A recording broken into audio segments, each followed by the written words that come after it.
Olá, boa noite, sejam todos bem-vindos a mais um webinar do ConaGP. É o Esquenta ConaGP, que costumamos fazer sempre um mês, algum tempo antes do congresso começar, que vai ser do dia 19 a 22 de julho, ou seja, está chegando mais 2 semaninhas e meia. E antes de chamar os nossos convidados especiais aqui hoje, eu quero aqui ver no chat se vocês estão nos vendo e nos ouvindo. Digitem um no chat aí para mim, se vocês estão nos vendo e ouvindo, lembrando que tem um lagzinho até o pessoal poder escutar, então vou mandar uma mensagem também no chat. Então lá, vamos lá, começamos. Se não iniciou para alguém, pronto, atualize a tela. Que é normal, cada provedor, cada navegador se comporta às vezes de uma maneira, mas está lá. O pessoal está aqui colocando, começaram a colocar maravilha. O pessoal está nos vendo, está nos ouvindo. E para começar, eu quero chamar aqui meus dois grandes convidados especiais. Meu amigo Vicente Gonçalves. Tudo bom, Vicente? Olá, boa noite, prazer enorme estar aqui com você, Wagner. Boa noite a todo esse público que está nos assistindo. Muito bom estar com vocês. Maravilha. E chamando também aqui meu grande amigo Marco Cog. Sobe aqui, Marco. Tudo bem, Marco? Olá, pessoal. Boa noite, Wagner. Boa noite, Vicente. Grande prazer estar aqui com vocês. Boa noite à audiência também. Excelente. Vou deixar vocês dois aqui em cima, vou mudar com o Marco de lugar. Aê! E para começarmos o nosso webinar de hoje, inicialmente quero perguntar para o Marco, quem é Marco Cog? O Marco, ele é engenheiro, né, de formação, tem os títulos acadêmicos, né, o mestrado, doutorado, também dentro da engenharia, pós-graduação em gestão de projetos, me especializei em automação industrial, portanto, eu trabalho dentro da indústria. O meu trabalho hoje se divide no acadêmico e dentro da vida prática, dentro das indústrias, né? Nas indústrias eu implanto jornadas Indústria 4.0, né, como consultor, e no mundo de gestão de projetos eu sou professor da Fundação Getúlio Vargas no Núcleo São Paulo. Maravilha, Marco, excelente. E quero também agora deixar para o Vicente Gonçalves. Fala, pessoal, quem é Vicente Gonçalves? Beleza, obrigado. Bem, Vicente é um ex-ator, ex-diretor de tecnologia da informação, que percebeu que o grande desafio no mundo de projetos, nesse processo de transformação das organizações e nesse mundo de mudanças exponenciais, o fator crítico de sucesso são as pessoas. E, portanto, há mais de 20 anos que eu passei a me dedicar a estudar o tema gestão de mudanças organizacionais. Vai fazer, no próximo dia 8 de julho, vai fazer 10 anos que eu fundei o Human Change Management Institute, uma organização de treinamento e certificação, reconhecida pela Association of Change Management Professionals. Sou coautor do HMBOK, o Human Change Management Board of Knowledge, e também do HMBOK to Agile, que é a versão de gestão de mudanças para o mundo ágil. E hoje nós estamos presentes em 32 países, já treinamos profissionais de mais de 50 países, são mais de 7 mil profissionais treinados, e somos uma escola de gestão de mudanças que está na vanguarda, muito alinhada com tudo que tem sido feito nesse mundo, nesse universo de transformação, mudanças e projetos. Maravilha, maravilha. Um dia eu chego lá ainda. Tem alguns livros que eu participei, né? Eu gosto sempre de falar aqui também. Eu acho que pode ter muitas pessoas aqui que não me conhecem ainda, muitos já seguem a gente há muito tempo, o ConaGP. Mas o meu nome é Wagner Drummond, tá, gente? Eu sou hoje, eu sou o GP, eu sou certificado do PMI, tenho uma empresa chamada W Drummond que trabalha com divulgação, com eventos online. E um dos primeiros, na realidade o primeiro congresso que nós criamos em parceria com a comunidade de gestão de projetos foi o ConaGP, que é esse evento que vai acontecer de 19 a 22, que inclusive tanto o Vicente Gonçalves quanto o Marco Cog vão fazer uma palestra maravilhosa lá com a gente. Desafio todo mundo que está aqui, se não tem a credencial ainda, vai lá no site, dá uma olhadinha na palestra, se conecte a eles, tá bom? Isso é muito importante. O ConaGP, ele agrega valor para todos os envolvidos. Então, a conexão, né, faça networking. Entra lá em todos os palestrantes que está lá na página e marca todos, está lá. Clicou na imagem da pessoa, vai ter vai fazer assim, ó, vai virar e vai aparecer o LinkedIn. É só clicar que vai para o LinkedIn da pessoa. Então, se conecte ao Vicente, ao Marco, ao Farrá, ao Boiadjan, ao grande Darcy Prado, que vai estar com a gente também, e os outros 40 palestrantes que vão estar com a gente no evento, tá bom? Então fica esse desafio aí para todo mundo. Então vamos lá começar, e com o tema do evento, geralmente eu gosto de começar o nosso bate-papo, Vicente, Marco, fazendo a pergunta base do webinar. Começando aqui pelo grande Vicente. Vicente, qual é ou quais são os desafios que você percebe hoje na gestão de projetos, no gerenciamento de projetos? Boa, essa é uma pergunta profunda, né? Então, eu vou dividir em duas dimensões, né? Uma que é o gerente de projetos na sua relação com a organização. E esse cenário, em muitas organizações, não é muito bom, porque frequentemente você tem alguém do top management que pensou numa estratégia, e toda estratégia é um conjunto de intenções. E aí você vai transformar isso num conjunto de ações através de um portfólio de programas e projetos. Só que, frequentemente, esta pessoa do management, da área de negócio, que teve uma ideia, ela joga essa ideia no colo de um profissional de projetos, como alguém puxa o pino de uma granada e fala, te vira aí, agora tu entrega, né? E, na verdade, muitas vezes ele se envolve pouco. Ele, que deveria ser o líder do projeto, patrocinador, grande mobilizador, inspirador do projeto, meio que se coloca como uma parte, assim, né? Como se alguém que não tivesse tão envolvido. Se for de TI, então, e eu sofri isso na pele muitas vezes, né? A pessoa costuma dizer, não, mas o projeto é da TI, né? Na verdade, o projeto pode até ser de TI, mas ele não quer dizer que seja da área de tecnologia. Ao contrário, sempre o dono da ideia é o dono do projeto, né? É lá da área de negócio que vem. E acho que, nesse sentido também, todos nós, profissionais de projetos, embora vitimados por essa circunstância, nós não podemos ser passivos. Aí a gente tem um papel dentro das organizações de sermos evangelizadores do que é um bom projeto, com envolvimento, com participação ativa de todos.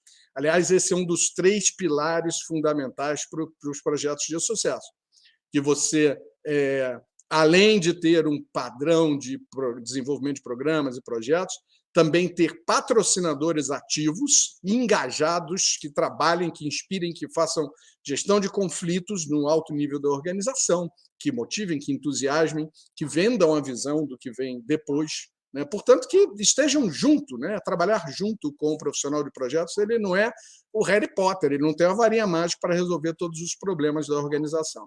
No outro âmbito, né? Que é esse terceiro pilar das organizações que têm projetos bem-sucedidos, está justamente o aspecto humano, né? A gestão de mudança, gerir as pessoas nesse processo de mudança. Eu acho que isso é um desafio, porque muitos gerentes de projetos também foram forjados ao longo de muitos anos, e até hoje são muito cobrados para entrega no prazo, no custo, no escopo, né? Se for um projeto conduzido com um modelo linear. Se for no mundo ágil, normalmente a participação de um dono de produto é um pouco mais ativa, é um pouquinho mais fácil, mas também conheço muitos casos de falso ágil que se declara ágil, mas o cara também larga a bomba lá na mão da equipe de projeto e se esquece.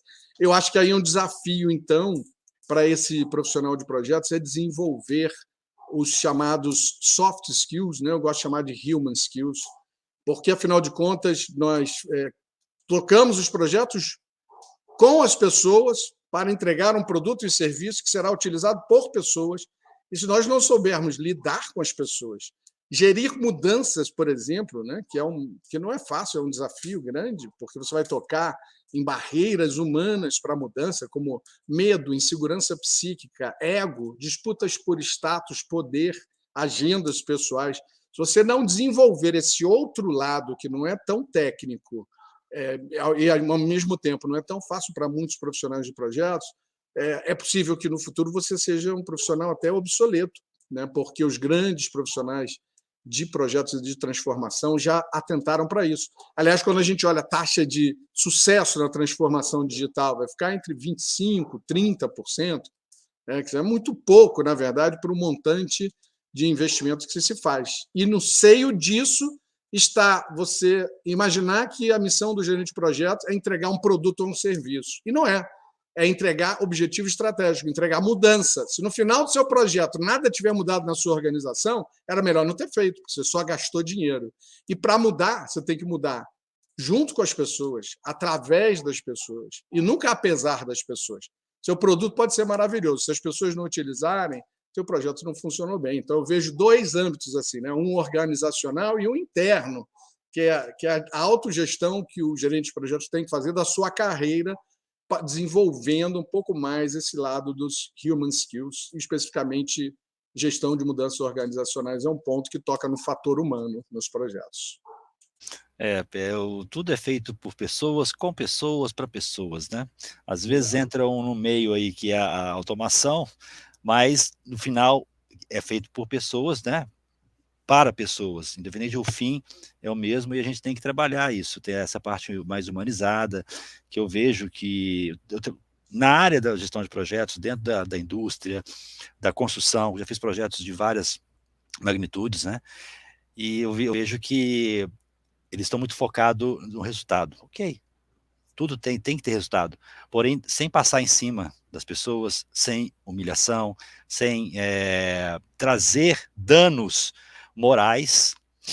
Eu já passei por situações que não é o caso aqui hoje, onde eu poderia muito bem ter processado, ter feito aquilo, mas eu não sou de fazer isso. Mas são situações onde eu vejo gerentes de projeto com bom conhecimento técnico, mas que matam toda a ideia porque não sabe lidar com pessoas. É aquela ideia do eu estou mandando fazer, vai lá e faz. Isso já é passado, gente. Eu acho que não é bem assim que funciona. E quero deixar aqui aberto também para o Marco Cog agora, né? Complementando, falar, Marco, para você, pode colaborar com a fala do Vicente, tá? Ou propor uma outra, né? Quais são ou qual é o grande desafio da gestão de projetos na sua visão? Eu queria até continuar um pouquinho aí no tema que você estava. Concordo com tudo que o Vicente falou, acho muito importante. Estava aqui pensando quantos dos projetos no meu início de carreira eu sabia ou era informado da mudança organizacional ou do objetivo estratégico que eu estava trabalhando, que eu estava ajudando a contribuir, né? Então, eu era um cara de entrega, como ele próprio falou, escopo, tempo, custo, e mal eu sabia para que aquilo tudo que eu estava construindo, né? Ajudava a construir indústrias, né? Automações, plantas de processo, e eu não encontrava. O meu negócio era entregar, acabar aquilo lá dentro do custo, dentro do prazo, né? E aí já tinha vários outros projetos que iam ser colocados para eu tocar. Mas continuando uma fala que você disse, Wagner, eu sou exatamente esse engenheiro aí formado que você falou, que foi para o mercado sem nenhuma, não vou mais falar soft skills, vou falar human skills, adorei o termo aí que o meu colega usou, né, o Vicente. Eu fui para o mercado sem essa habilitação e eu tive diversos problemas na minha carreira, porque um gestor de projeto, antes de ser um cara de escopo, tempo e custo, né, ele tem que ser um gestor de pessoas. E isso daí é uma coisa, para mim, há muito tempo atrás, né, já há alguns anos, muito importante e prioritária. Enquanto ele falava, Wagner, eu fui anotando aqui alguns tópicos, eu anotei 9 tópicos, desses 9 dos desafios, né, do gerenciamento de projeto atual. Desses 9, um é ferramenta. Todos os demais são human skills, né? Então, aqui, ó, capacidade de motivar pessoas, Um GP ele tem que ter isso, para mim, no DNA, e não só motivar, né? No começo, que é muito bacana você motivar naquelas reuniões de partida, tal, pô, o que nós vamos fazer, tal, mas não dá continuidade, né? Então, motivar e continuar. É no dia a dia, né, Marco? Quando falo motivar, é no dia a dia, não é em um ponto específico, né? Atualmente, Wagner, eu tenho perdido muito tempo com reuniões, sabe? Eu tenho, assim, nos últimos clientes, um deles, né? Ele, assim, adorava reunião. Então, o negócio era fazer reunião. E, assim, com essa necessidade da gestão por abordagem adaptativa, que cada vez mais faz parte do nosso dia a dia, as reuniões, elas também, na minha opinião, deveriam de ser otimizada. Então, dá um jeito de ter também reuniões de forma adaptativas, né, e enxutas, né? Eu gosto muito do modelo da Daily, né, a Daily Meeting, onde a boa prática, ele fala, olha, a reunião é feita em pé, 5 minutos, todo mundo... Essa reunião, para mim, é a que mais dá resultado. Então, o terceiro desafio, hoje eu tenho lidado muito com equipes que ficam geograficamente distantes, sabe? Às vezes você está liderando pessoas que estão distribuídas nos 5 continentes, né? E nem todo mundo tem habilidade para lidar com isso, que é outra human skill, saber lidar com equipes assim dispersas geograficamente, né? Saber enxergar erros como oportunidades de aprendizado, né? A gente aprende, né, em gerenciamento de projetos, a tal lições aprendidas, né? Então, da mesma forma, para o lado pessoal do gestor de projeto, ver naquilo que houve, ou de erro de conduta dele, ou de erro de conduta de alguém da equipe, ou de algum stakeholder, ver aquilo como uma oportunidade de aprendizado, ao invés de sair por aí reclamando, que é uma das coisas mais fáceis que existem, mais comuns de você encontrar. Então, eu acho que o GP ele tem que ter essa capacidade. Outra é human skill. Eu gosto demais de observar as pessoas que estão envolvidas no time, né? Vamos falar assim, dos stakeholders em geral, não pelo que eles falam, mas sim pelas atitudes que eles praticam. Então, eu acho que isso é uma habilidade legal que todo GP poderia desenvolver, e acho que isso é um grande desafio, porque é uma coisa realmente que eu lhe confesso que aprendi e venho, consequentemente, melhorando esse item. Dentro da jornada... até um pouquinho, te cortando, é até um pouquinho do que a gente estava conversando aqui nos bastidores. O pessoal não sabe, mas a gente chega um pouquinho antes, bate um papo gostoso aqui, né? Descontraído. A gente estava até falando isso, né? Aquela frase, e até comentei com vocês aqui, que quando uma pessoa começa a reclamar, falar, a gente, dentro da gestão de projetos mesmo, a gente acaba conhecendo, quando a gente tem o conhecimento, né? Acaba conhecendo mais da pessoa que está falando do que da pessoa de quem está se falando, né? Então, isso aí é uma habilidade também que o gestor de projetos ele pode adquirir, né? Atualmente eu tenho lidado muito com jornadas indústria 4.0. E essas implantações, Vicente Wagner, elas nascem sempre top-down, né? E existe, como é um tema muito em pauta, e que os holofotes do mundo, né, iluminam aquilo, é muito comum, né, os diretores se correrem atrás desse assunto, dessa pauta, para que isso caia na pasta dele, para que isso fique no radar dele como desafio dele, né? E isso daí tem trazido uma guerra, pessoal, muito grande de egos, né, entre esses diretores, entre essa alta administração, que normalmente são stakeholders que eu tenho que lidar. Então, eu acho que assim, o GP, né, o tema aqui é desafios do gerenciamento de projetos.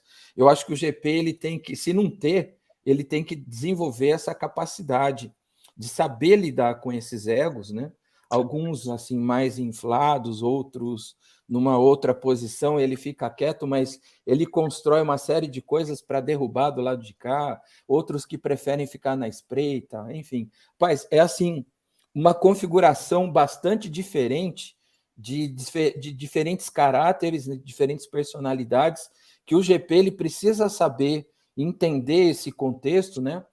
O PMI chama isso de fatores ambientais empresariais. Lembra, Wagner? Quando a gente foi certificar, né? O famoso fator ambiental empresarial, ele era entrada, né, para um monte de processo. Então, aqui estou dando um exemplo prático. Administrar conflitos, também eu acho uma coisa... É meio que dia a dia, né Vicente? Wagner? Mas tem conflito em projeto? Na verdade, é mais o nosso papel quase que diário, né? E, por fim, né, dentro das implantações que a gente faz, muitas você está correndo contra o tempo, né? Se a empresa demora um tempo para lançar, outro, né, e dentro do conceito de agilidade, outro vem antes. Tem um parâmetro, né, que caracteriza esse time to market, né, o tempo de você colocar o teu produto, a tua iniciativa na operação antes que um outro concorrente coloque. E isso daí vem trazendo para nós, gestores de projeto desse tipo de categoria, em geral para todos, né, mas para nós a pressão, Wagner e Vicente, eu não sei se para vocês, né? Para nós a pressão é muito forte. Então, se você não tem um mecanismo ali de você drenar isso tudo, rapaz, você envenena teu sangue, sabe? Eu tenho passado realmente bastante dificuldade com isso. E por último, pessoal, nem todos os clientes, né, eles têm uma plataforma colaborativa e integrada, né, em nível de ferramenta. Esse é o único item aqui que se refere à ferramenta.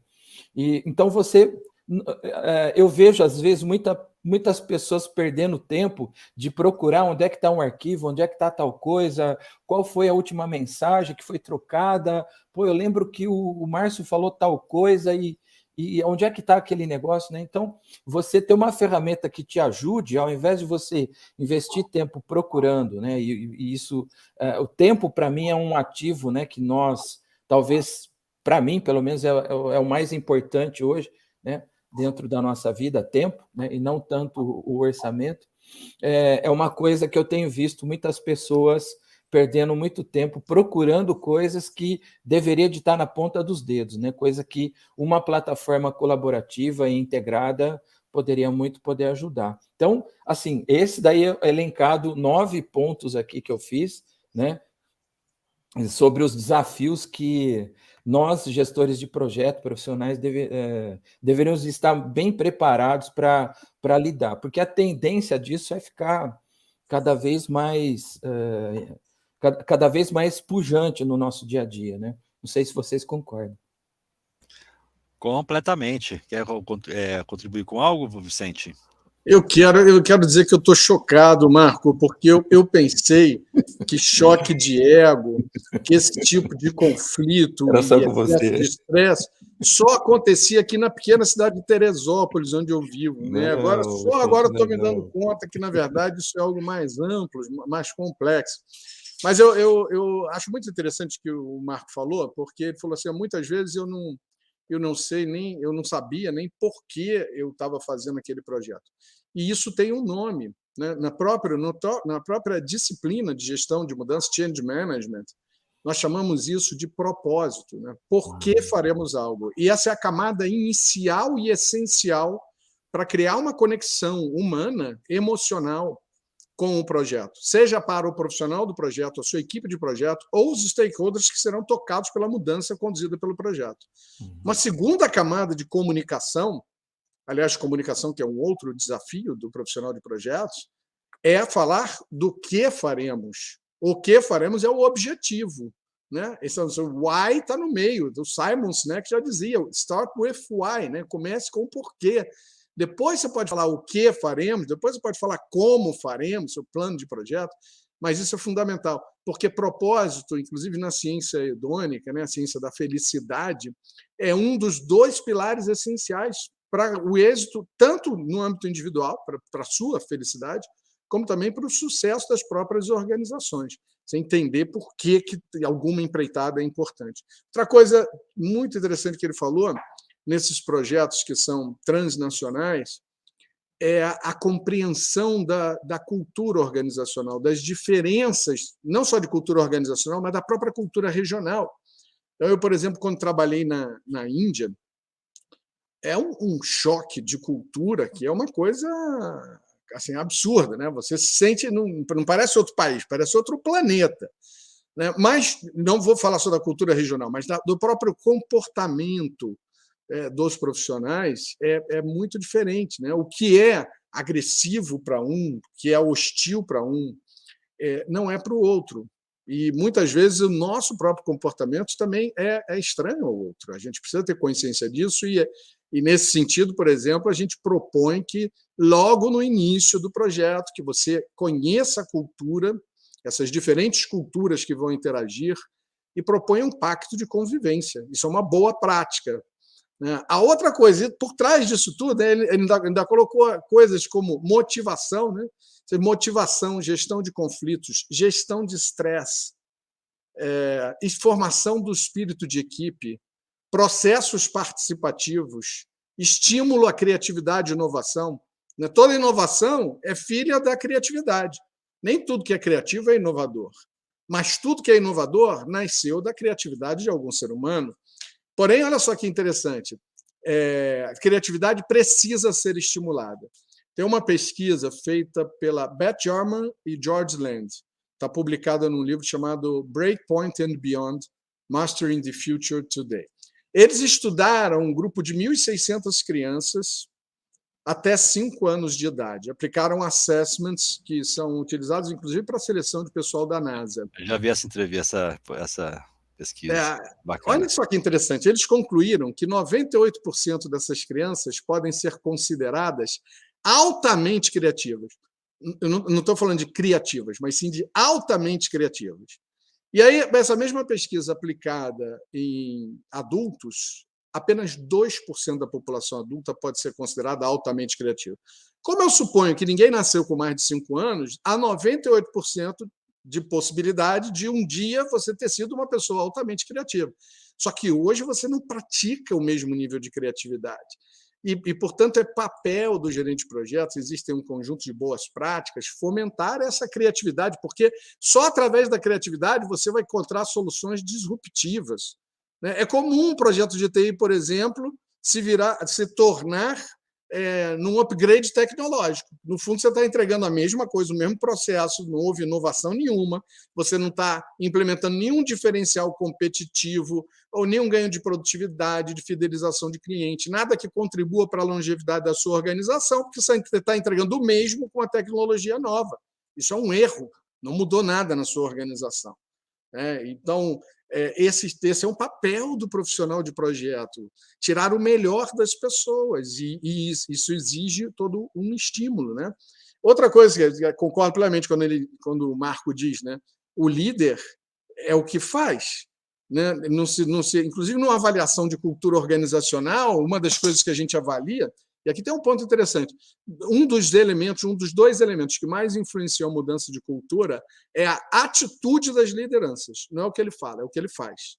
Se você tem um chefe, por exemplo, que é super participativo, quer ouvir, contribui, colabora, cocria com as pessoas, esse chefe sai, entra um outro que acha que sabe tudo e começa a propor coisas de natureza impositiva. A cultura vai mudar. As pessoas vão se recolher, o nível de cooperação vai baixar, o espírito de equipe vai ser afetado, a motivação, as pessoas vão ficar mais estressadas. Então, isso é super importante. E por trás disso tudo, para mim, está uma competência essencial de todos os profissionais. E aí nem importa se é só gerente de projetos. Eu acho que é algo que é fundamental no planeta hoje em dia, mas que, particularmente para um ambiente estressante como o mundo de projetos, é muito importante, que é a empatia. E empatia, que é uma palavra que muitas vezes as pessoas confundem com simpatia. Falam, eu tive uma enorme empatia por você. Não, você teve simpatia. Empatia é a capacidade de você se colocar no lugar do outro. Mas mais do que se colocar só no sapato do outro, como o americano gosta de falar, e entender lá o ponto de vista do outro, é você respeitar o ponto de vista do outro de maneira inquestionável. Porque a emoção que o outro sente só pertence ao outro, só ele está sentindo. Você não é capaz de sentir a emoção dele. É interessante, né? É entender que a sua vivência é uma, a vivência do outro é outra, e que você tem que entender que ele tem uma visão diferente da sua. Ponto, acabou. Exato. Por exemplo, como é que você compreende a emoção que se dá numa forma de ansiedade, até de pânico, de uma pessoa que tem fobia à alface? Sabia que existe fobia à alface? Então, o cara vê uma alface, uma folha de alface, e ele entra numa crise de ansiedade. Você vai falar de empatia, eu vou me colocar no lugar do outro, você não vai sentir isso nunca, porque você não tem isso. Então, nesse sentido, eu acho que empatia precisa ser compreendido no universo de projetos de uma maneira um pouco mais profunda, que é um respeito incondicional às emoções que o outro tem, porque pessoas são feitas de emoções. E a mudança, né, quando você espera uma mudança de comportamento, a adequação de uma pessoa, a organização está evoluindo em direção a uma visão estratégica, as pessoas precisam evoluir juntas. Algumas têm dificuldade, essa curva da mudança é mais longa, mais complexa para algumas pessoas, entram em estado de negação, até chegar na aceitação, às vezes demora um tempo e nem todos se adaptam. Tem profissionais que ficam obsoletos, de fato, né? Isso faz parte do jogo. E aqui vai um desafio para o profissional de projetos, porque tem uma pesquisa do PMI, também publicada na série do PMI Pulse of Profession, de 2020, é bem recente, assim, para resumir muito, né, esse documento, ele diz o seguinte, olha, o profissional de projetos ele está sendo desafiado a ir muito além desse tripé de gestão de prazo, custo e escopo. Agora, a questão dos human skills é algo essencial. E eles pegam como exemplo a empatia, justamente. E como exemplo da empatia, eles vão a um estudo feito com CEOs dos Estados Unidos, que diz que 91% dos CEOs dos Estados Unidos acreditam numa relação direta entre cultura e atitude empática nessa cultura, como parte do comportamento organizacional, e desempenho financeiro da organização. Então, 91% é muita gente acreditando que a empatia, que a sua capacidade de compreender melhor o seu cliente, o seu fornecedor, as demandas afetivas dos seus colaboradores, é algo essencial para o sucesso da sua organização. E se você é um profissional de projetos que vai lidar nesse contexto de ego, de disputas internas, de alto estresse, né, pressão por prazo, por entrega, você precisa compreender o que está acontecendo com o outro. Inclusive, nós estamos vivendo uma crise sem precedente. Para você ter uma ideia, estresse elevado por muito tempo chama distresse, na verdade. E esse pico de estresse prolongado pode levar a síndrome de burnout. Burnout, que é quando a pessoa entra num estado de esgotamento físico, mental, às vezes até com repercussões agressivas, inclusive. E não existia CID, né, que é o Código Internacional de Doenças para Burnout. Mas nos últimos 2 anos nós vivemos tanto burnout que foi necessário ter o CID para você poder quantificar. Então, essa é uma questão extremamente relevante que faz parte dessa sensibilidade que o gerente de projeto tem que desenvolver em relação aos fatores humanos, na minha visão aqui, né? Eu conheço muito alguns profissionais que estão em tratamento há um bom tempo também. já. E assim, eu também. É muito ruim. Você vê a pessoa, ela se transforma, ela fica num estado assim, bem complicado. Mas assim, a ideia, você colocou no ponto aí, Vicente, queria deixar aberto para vocês, né? Falar de propósito. Propósito a gente vê uma coisa muito maior, né? E num projeto, por exemplo, onde, não sei se vocês já passaram por isso, onde nenhum cliente sabe o que quer, tudo é mal definido, como que você envolve a equipe com uma coisa indefinida? Ou seja, onde o propósito não está claro. Marco, quer começar? Bom, em primeiro lugar, na minha opinião, Wagner e Vicente, eu acho que não é o GP que é o responsável por isso, né? É o sponsor.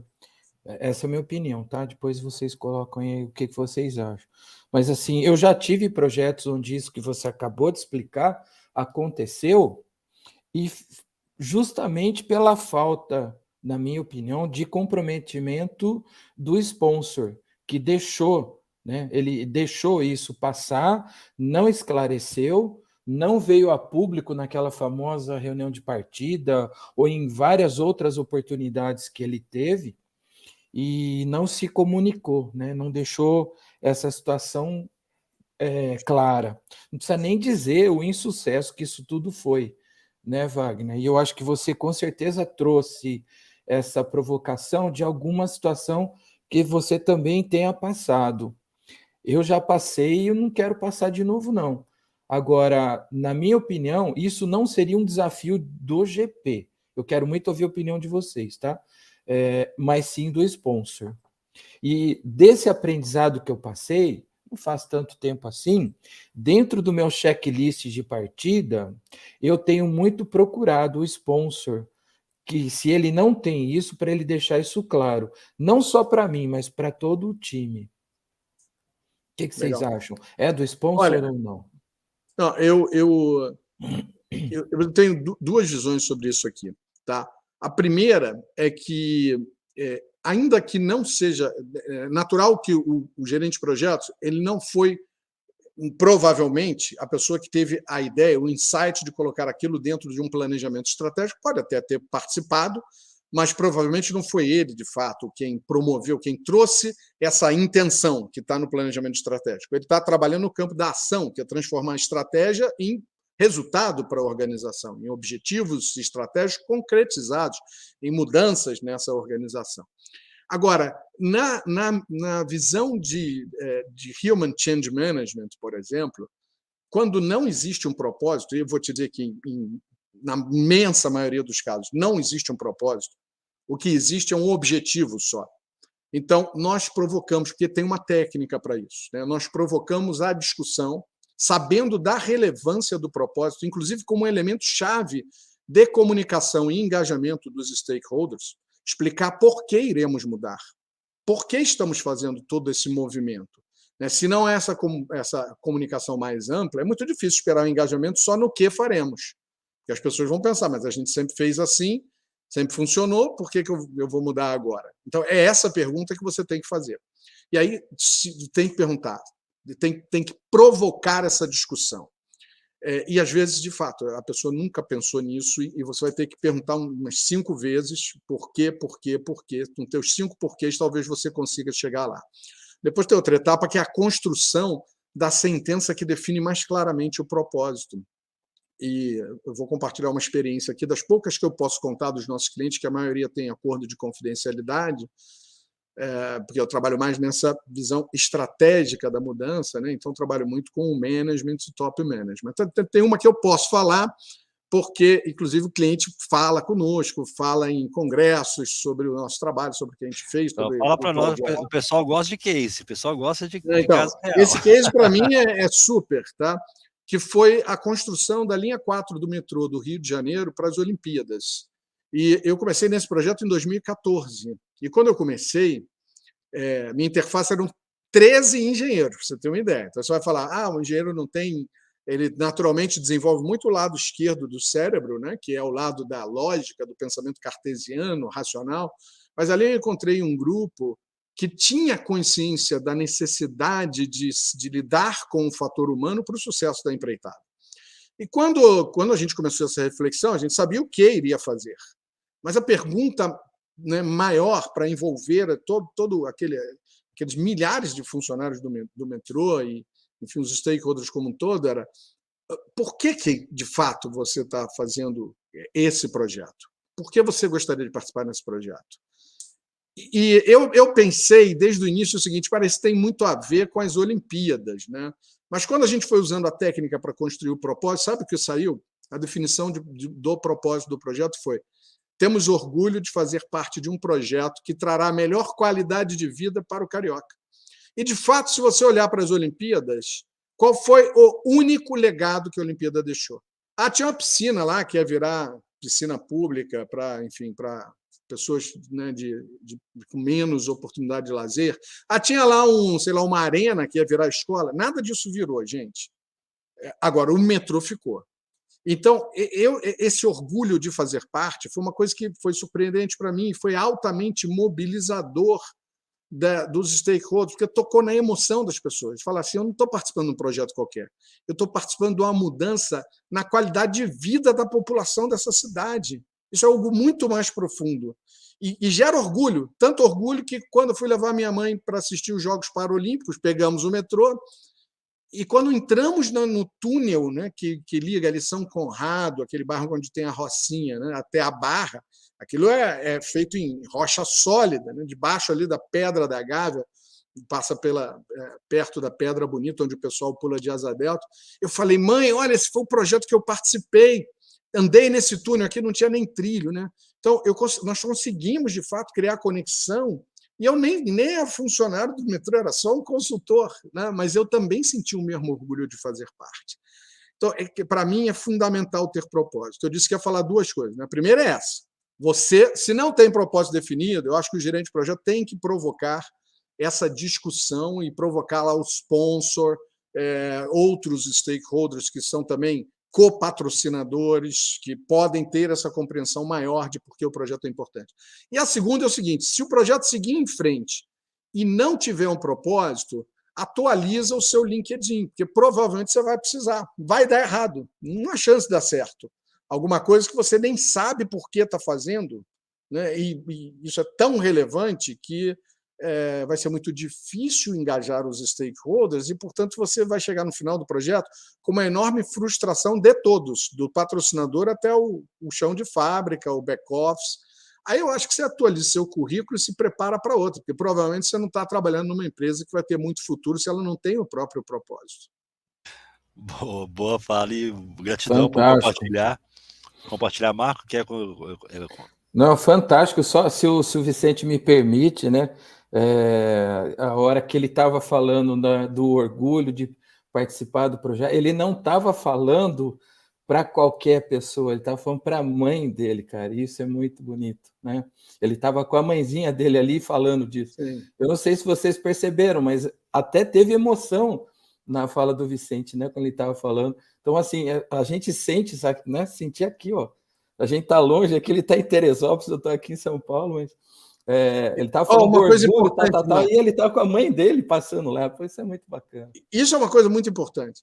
O gerente de projetos precisa aprender a provocar emoções nas pessoas, porque ninguém muda pela razão. Eu posso entender por que devo mudar. Né? Você acha que um cardiologista que fuma, ele sabe que ele está botando a vida dele em risco. E por que ele não muda? Ele tem toda a compreensão racional. Ele não muda porque ele precisa de um estímulo de natureza emocional. Não é racional. E se a gente quer mudar uma empresa e um projeto ele vem para trazer mudanças, você precisa criar conexões emocionais. Por exemplo, o estímulo a processos participativos, processo de cocriação. Se eu estou criando junto, aquilo tem meu DNA. Se tem meu DNA, é bonito por definição. Você jamais verá alguém botar a foto do seu filho ou do seu cachorro, do seu gato, no Instagram e falar, olha que feinho. Isso não vai acontecer. Eles são lindos por definição. Sabe por quê? Porque nós temos conexão emocional. Então, se o seu patrocinador, se o seu stakeholder, se o líder de negócio, o product owner, ele tem essa conexão emocional, ele vai apoiar o projeto. Ele terá orgulho de fazer parte. Isso a gente precisa cultivar. E, nesse sentido, a minha visão é que o gerente de projetos ele pode lançar mão de uma abordagem de change management, que ajuda muito nesse sentido, porque ele foca no fator humano, justamente, para desenvolver esses aspectos. Né? E aí a necessidade também do profissional de gestão de projetos se formar nessa disciplina, porque provavelmente você não tem essa formação e ela é base. Aliás, se pegar o guia PMBOK 7, dos 12 princípios que orientam o guia PMBOK 7, 4 são ligados a change management. 2 são diretamente ligados. Um que é stakeholder engagement, que é change management, porque não existe abordagem para engajamento dos stakeholders sem change management. E o outro que é justamente você habilitar ou desenvolver ou implementar a visão do estado futuro da organização. Isso é change management, é a definição de change management, que é a disciplina que apoia o processo de mudança do estado atual para o estado futuro ou a visão do estado futuro que você está buscando. Portanto, eu acho que esse é um dilema importantíssimo. Né? E não importa, mesmo você sendo engenheiro, você é ser humano, você tem um lado sensível, pode estar mais desenvolvido ou menos, mas tem técnica para isso, você pode aprender. Maravilha, gente. Ó, se deixar, nós vamos aqui nesse raciocínio direto, mas eu tenho que responder as perguntas do pessoal que está colocando aqui no Vamos chat lá. também. Mas antes eu quero até mandar um abraço aqui para a grande Poliana Peixoto, que está aqui assistindo a gente também, que vai ser uma palestrante do ConaGP também com a gente. Grande Jorge Junek. Eu e o Junek fomos professores juntos na universidade aqui da cidade que eu moro hoje. Deve ter uns 6 anos que eu não encontro. Junek, um abração para você, meu amigo. E é um prazer. Ele está falando aqui, ó, eu sou da Agricultura 4.0. Ou seja, cabe aí um webinar futuro para falar um pouco da gestão de projetos da Agricultura 4.0, hein? Vamos lá. Quem gostar desse tema, quiser trazer um assunto, entre em contato comigo que nós vamos... Aí, o Marcos já levantou a mão, já vou conversar com ele depois sobre isso. Minha praia, pode me chamar que eu tô nessa, pode me chamar. Ó, o Bento Júnior, grande Bento, que bom você estar aqui com a gente. Pergunta o seguinte: como fazer uma daily eficiente em uma equipe com membro em home office, ou seja, distribuído? Quem quer dar essa dica? Vai lá, Vicente, vamos ver. Olha, eu acho que os princípios de uma daily meeting, eles, na verdade, eles não dependem tanto de você estar presencial ou não. Depende mais de uma certa disciplina, na realidade. E toda disciplina, quando praticada, vira cultura. Isso facilita muito a sua vida, porque as pessoas já entram preparadas sabendo que precisa ter um certo nível de objetividade num tipo de reunião desses que vai durar de 5 a 10 minutos. Você só não vai estar de pé. Mas eu acho que, claro que essa falta do contato humano não é o ideal. Por outro lado, é um conforto de estar em home office. Aliás, muita gente está pedindo demissão. A gente está vivendo um momento em que muita gente não está aceitando voltar ao mundo presencial de jeito nenhum, porque percebeu os ganhos que você pode ter. É claro que há perdas, mas percebeu os ganhos que você pode ter trabalhando de casa. E o mundo talvez fique muito mais híbrido do que volte 100% ao presencial. Mas eu não vejo grande dificuldade, a minha experiência não tem sido de grande dificuldade, desde que você tenha essa disciplina, né? Se fica claro por que precisa de uma daily meeting, o que é a daily meeting, quais são as boas práticas para que essa daily meeting funcione bem e que você tenha um pacto de convivência para que essas coisas não falhem. Por exemplo, para funcionar bem, tem que começar na hora, né? E isso é disciplina. Eu digo para vocês que, por exemplo, nos treinamentos que eu conduzo, começa às 19 horas, mas começa às 19 horas. E ponto. E o pessoal, no início, né, até fala: puxa, mas você começa na hora, não vai dar nem 5 minutinhos para esperar quem está atrasado? Não, na verdade, eu espero que as pessoas cheguem 5 minutos antes, porque vai começar na hora. E aí você vê que assim, nos primeiros dias isso pode chocar, mas depois vira cultura, sabe? Vira um comportamento esperado. Então, eu acho que eu não vejo, pessoalmente, assim, essa grande dificuldade, não. Wagner, obrigado por me apresentar o meu irmão gêmeo. Estou conhecendo hoje o meu irmão gêmeo. Concordo em gênero, número e grau com ele. Como que é o nome do rapaz que fez a pergunta, Wagner? É o Bento Júnior. Ô Bento, seria bacana se você pudesse colocar para nós. Claro que isso nasceu de qualquer dificuldade que você deva estar tendo aí com as suas dailies, né, no dia a dia. Escreve aí para a gente o porquê que você fez essa pergunta e quais foram os problemas que lhe trouxeram, né? Porque eu concordo plenamente com o que o Vicente falou, Wagner, porque para mim não precisa estar presente, né? E é a hora que você vai construindo esses... Ele deu um outro nome, né? Mas eu chamo de mini hábitos, né? E esses mini hábitos somados faz você, junto com a tua equipe, né? Com a tua squad, chegar nesse hábito global da daily. É que na engenharia, pessoal, a gente, lá na Promon, lá na década de 90, começando a minha carreira como engenheiro, a gente chamava de reunião de bom dia, né? Que agora tem a daily meeting, mas é para nós lá a mesma coisa. Então, se escapar aqui, reunião de bom dia, eu estou me referindo a daily. Só durava um pouquinho mais, né, Marcos? Ou era 15 minutinhos também? Nas obras, a gente gosta de fazer a reunião de bom dia. Então, além do cumprimento em si, a gente aproveita ali para fazer todo aquele ritual, né? Que hoje tem um ritual, tem lá os princípios, tal, né? Como o Vicente bem aí lembrou. Mas, para mim, também não depende se é home, se é local, se a pessoa está em Petah Tikva, né, a grande Tel Aviv, lá em Israel. Para mim, não tem essa diferença, não. É tudo dele, e você precisa ter a pauta, você precisa ter a tua organização, né, e seus hábitos. Adorei o que ele falou aí do horário, né? Eu brinco às vezes com meus clientes, né? Lá eu tenho um horário 8 horas, ó, pessoal, então amanhã às 7 horas, todo mundo. 7 horas, 59 minutos, 59 segundos. Sou hiper pontual também. E eu adorei quando ele falou: ó, não tem esse negócio de chegar 5 minutos depois, não. Eu esperava que você chegasse 5 minutos antes, né? Mas é que realmente a gente está lutando contra a cultura. E nós, ocidentais, principalmente o brasileiro, né? Muito assim. E dependendo da região que você tiver do Brasil, né? Esse negócio piora demais, né? Tá? Mas Duas dicas. Com ele. Duas dicas. Primeiro que coisas que eu já fiz, né? A reunião começa às 18 horas, 17h30. A partir de 17h31, você já está pagando multa. E você escolhe uma instituição de caridade que você saiba que é correta, eticamente correta, e você vai cobrar R$10 por minuto de atraso. Você vai ver que já vai melhorar muito a pontualidade das pessoas, e você, se atrasar, você está ajudando alguém, né? Alguém que precisa. Outra, no seu pacto de convivência, claro, faça aí essa discussão já de forma participativa para definir as regras, né, desse processo de daily meeting. Faça disso uma coisa lúdica, divertida, engraçada. Mas faça também um pacto de todo mundo entrar na reunião com a câmera aberta. Porque antigamente você poderia até dizer: mas é porque minha casa, sabe, não está preparada para isso. Mas não, faz um banner com o logo, com a identidade do projeto, com sentenças positivas, né, que levem a uma vibração positiva, e distribui para todo mundo.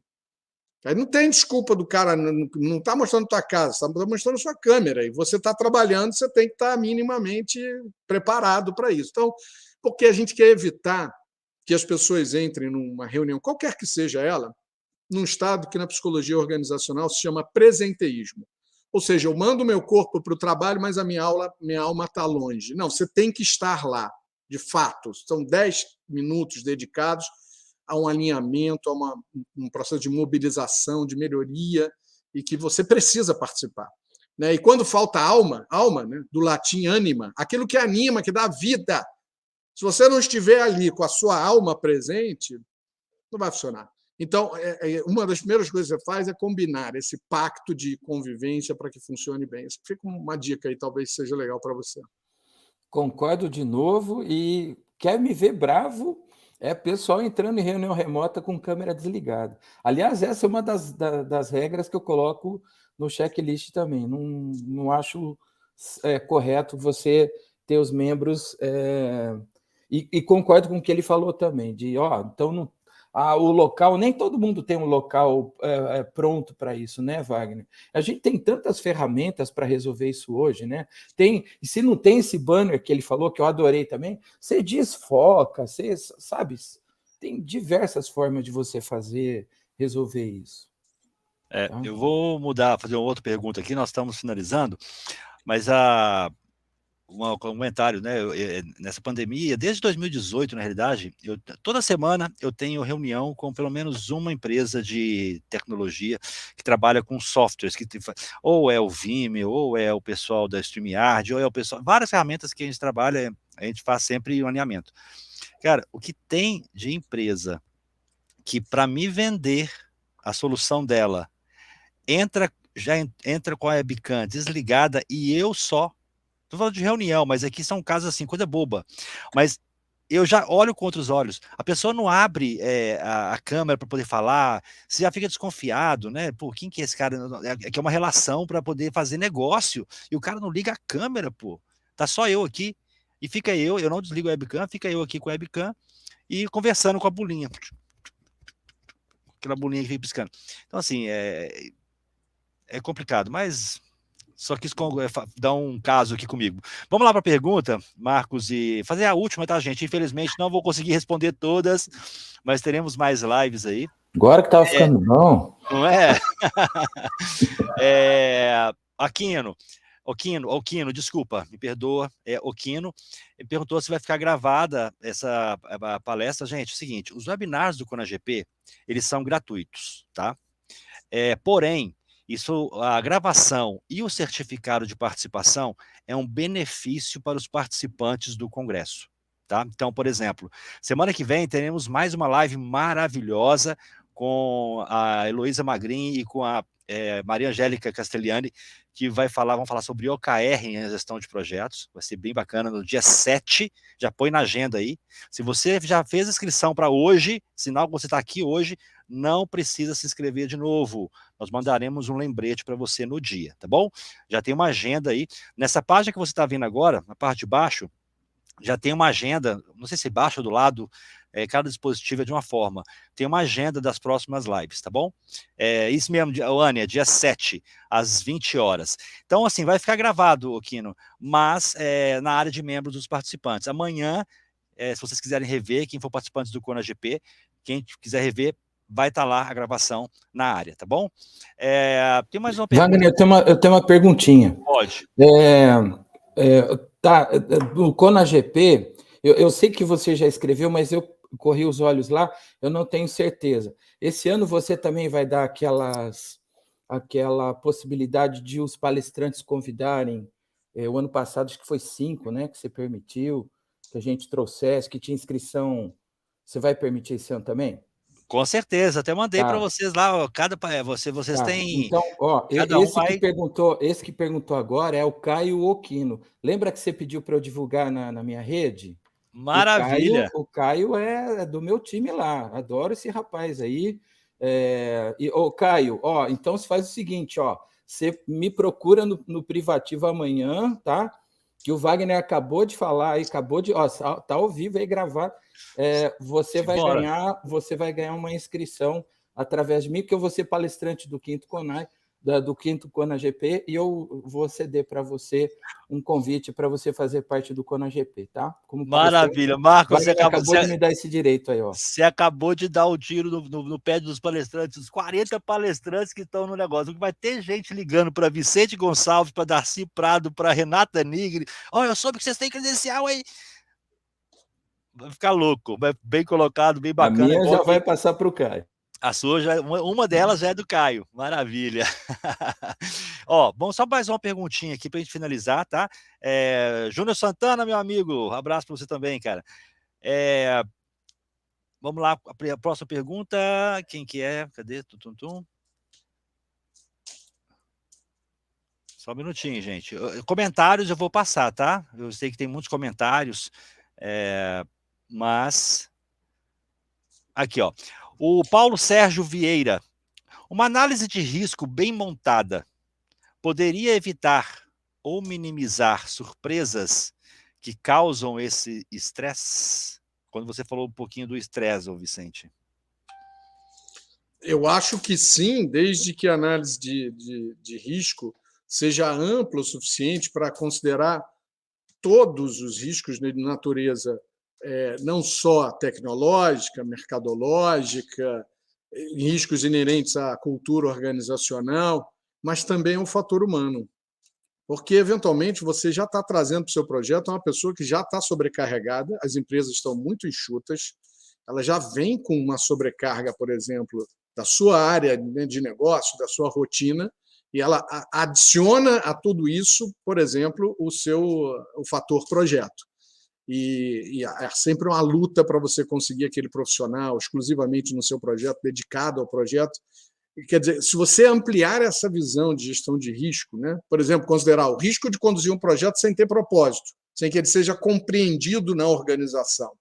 O risco de você ter um patrocinador que é uma figura meramente ilustrativa, uma foto na parede do seu projeto.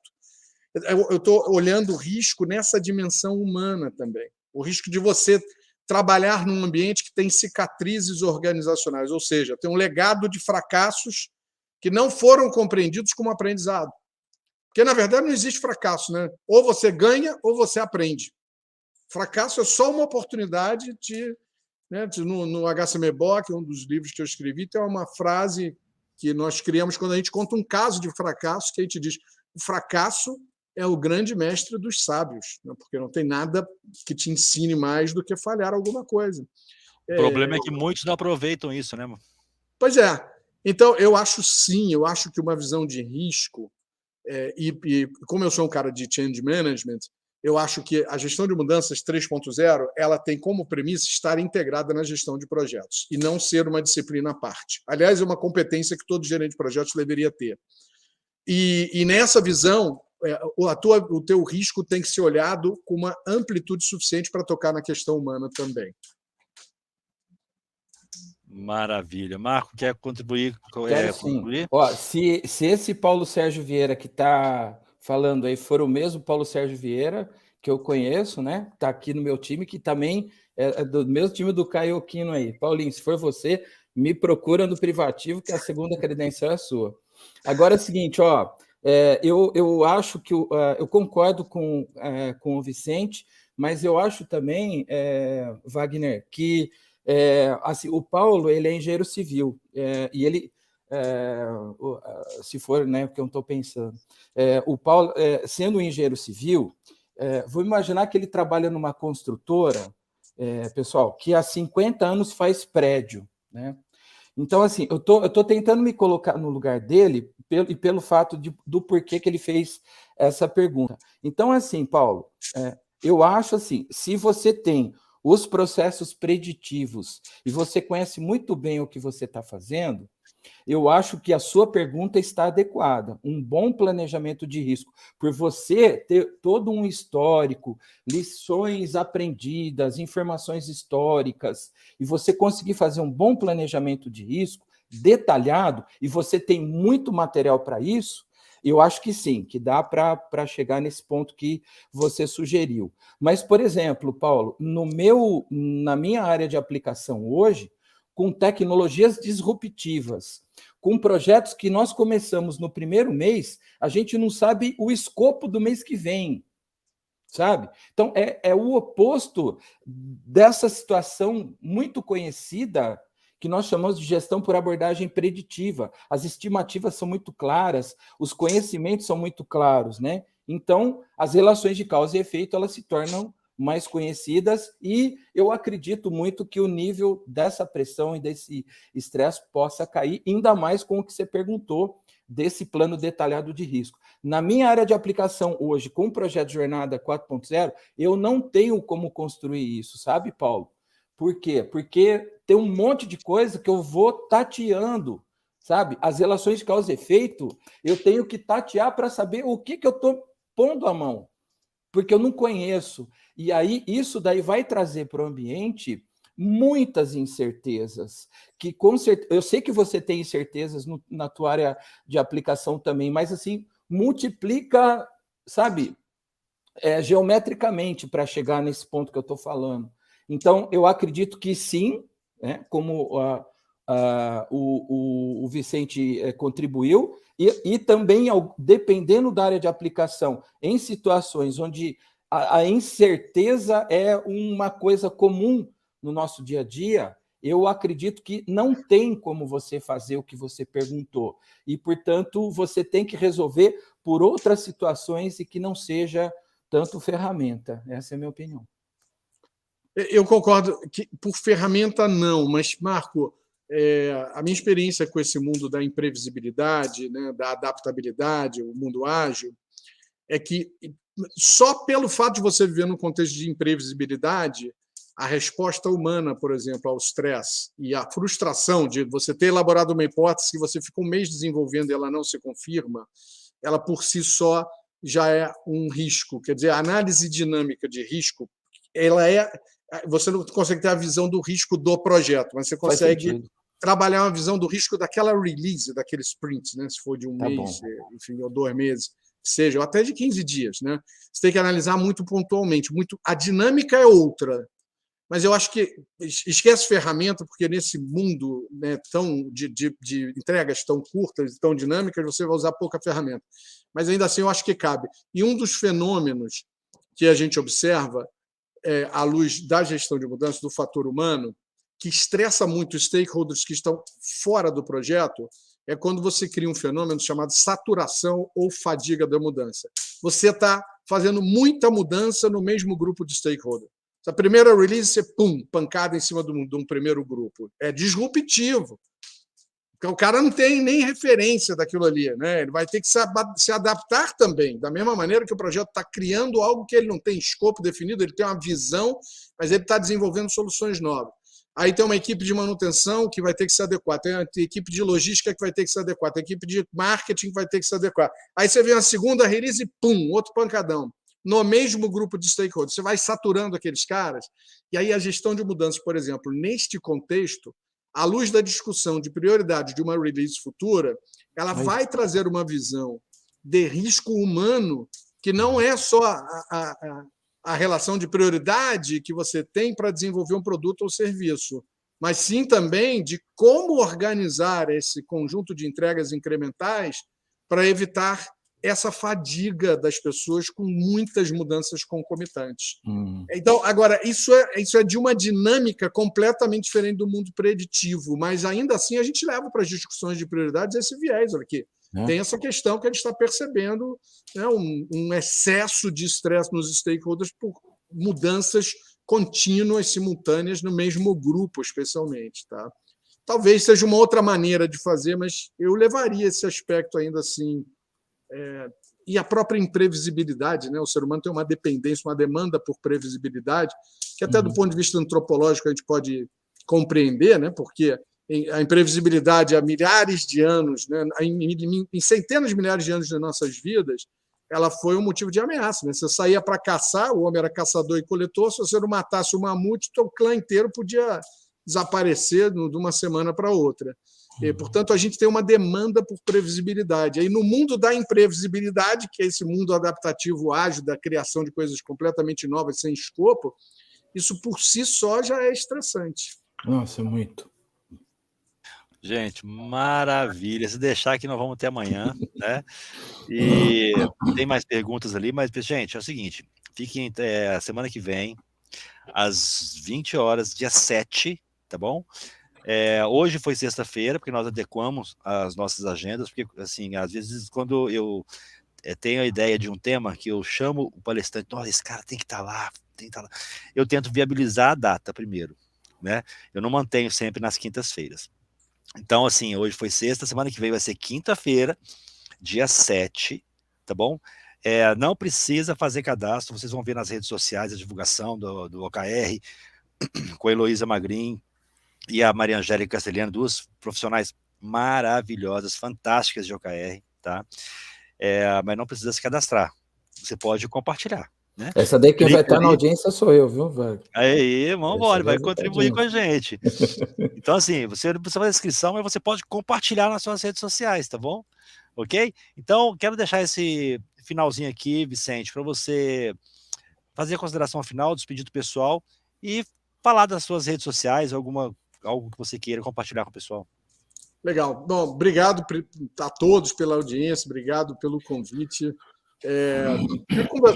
Convidar vocês a conhecerem um pouco mais sobre esse tema através das redes sociais do Human Change Management Institute. Temos nosso canal no YouTube, tem um monte de coisas interessantes.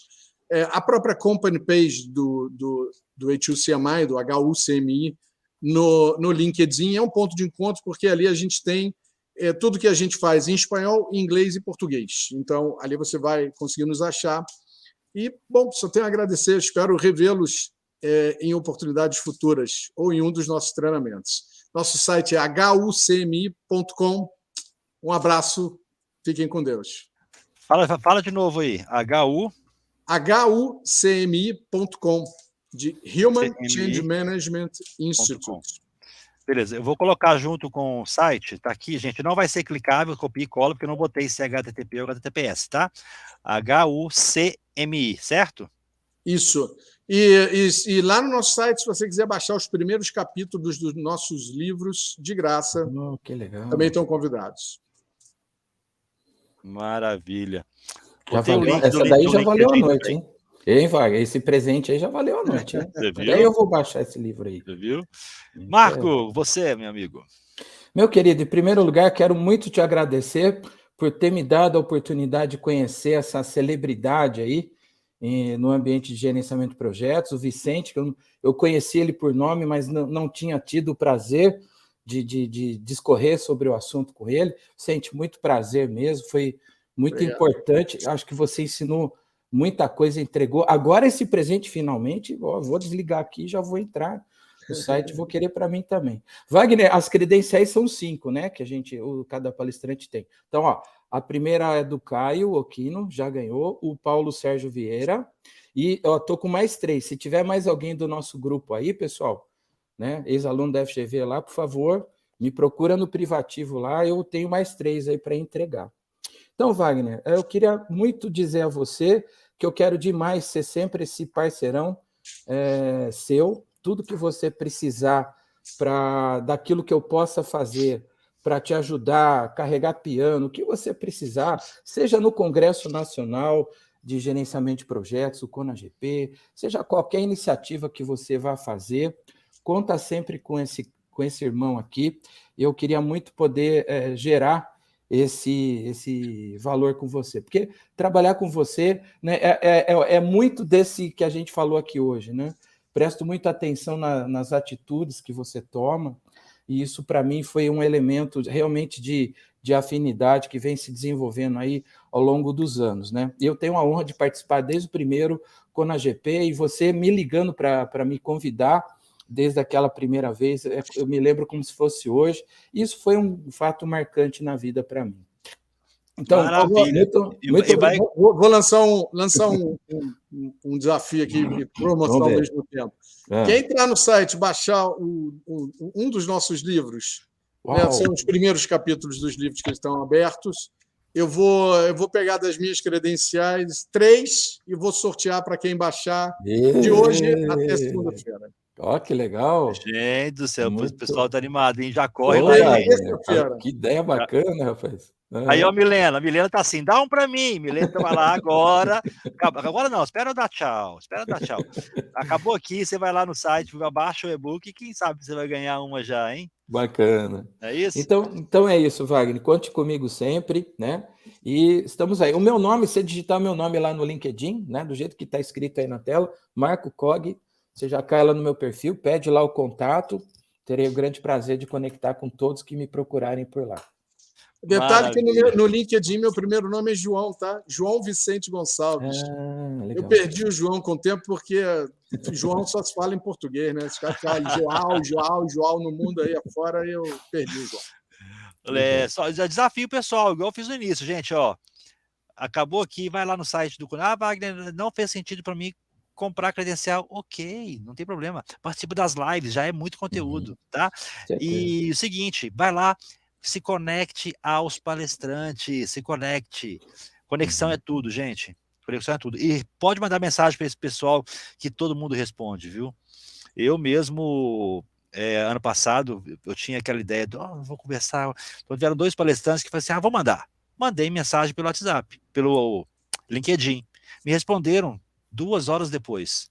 Olha. Gente, coisa que pessoas perto de mim não fazem, né? Então, vai lá, conversa com as pessoas, conversa. Conexão é tudo. E assim, quero deixar aqui minha gratidão a vocês, Marco Cog, Vicente Gonçalves, tanto por estar com a gente aqui no webinar, que a gente chama de Esquenta CONAGP, e também lá no evento, que vai acontecer do dia 19 a 22. Eu não vou fazer jabá aqui do evento, eu vou deixar um desafio. Vai lá, gente, e conheça o evento. Melhor você ver na página aquilo que realmente te interessa. Pode ter certeza que muita coisa bacana está lá para você poder absorver, tá bom? Marco, um abraço. Vicente, um abraço a todos que estão aqui nos vendo agora. Até dia 7 de julho agora, semana que vem, quinta-feira, às 20 horas, com o webinar OKR na gestão de projetos. Até mais. Grande abraço, pessoal. Fiquem com Deus. Bom final de semana. Tchau, Tchau, tchau. Wagner. Tchau, Vicente. Tchau, tchau.